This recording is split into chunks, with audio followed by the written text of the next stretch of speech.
एक समय की बात है। एक बूढ़ी अम्मा एक छोटे से गांव में रहती थीं।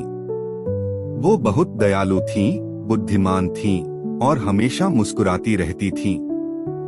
गांव का हर व्यक्ति उन्हें बहुत प्यार करता था।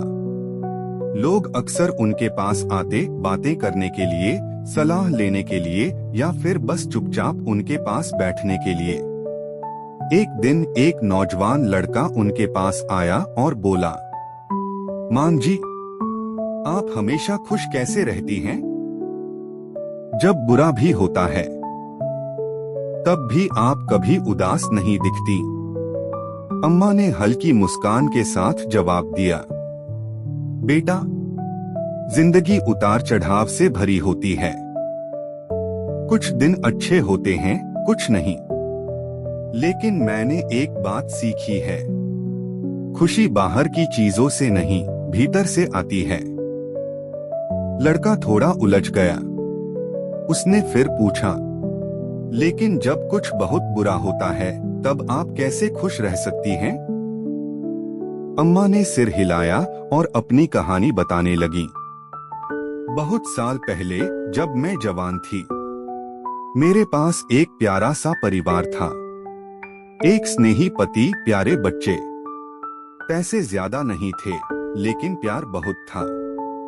फिर एक दिन मेरे पति बहुत बीमार हो गए। इलाज के लिए हमारे पास पैसे नहीं थे। हमने बहुत कोशिश की, लेकिन वो नहीं बचे। उन्होंने एक पल के लिए रुककर गहरी सांस ली। वो मेरी जिंदगी का सबसे दुखद दिन था।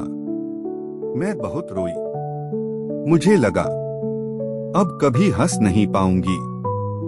लेकिन फिर मैंने अपने बच्चों की तरफ देखा। उन्हें मेरी जरूरत थी।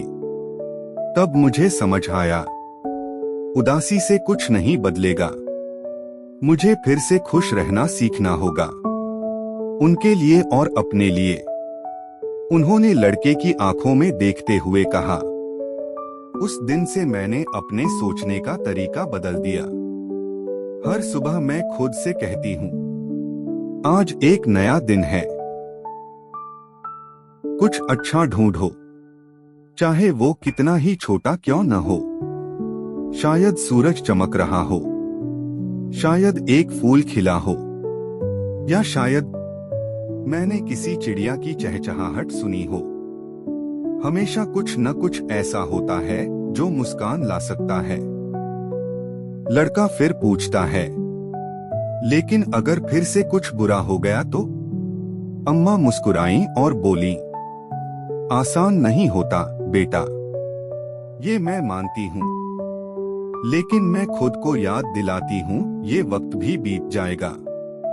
कोई भी बुरा समय हमेशा नहीं रहता, और जब तक वो वक्त बीतता है, मैं उन चीजों पर ध्यान देती हूँ जो मेरे पास अभी भी हैं। मेरी सेहत, मेरे दोस्त, ये सच्चाई कि मैं अभी जिंदा हूँ। उन्होंने मुस्कुराकर कहा, खुश रहना एक विकल्प है।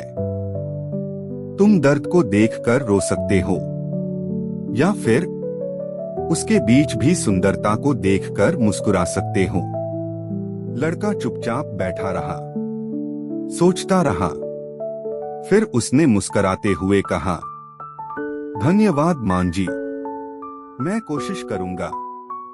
और उस दिन से उसने कोशिश शुरू की।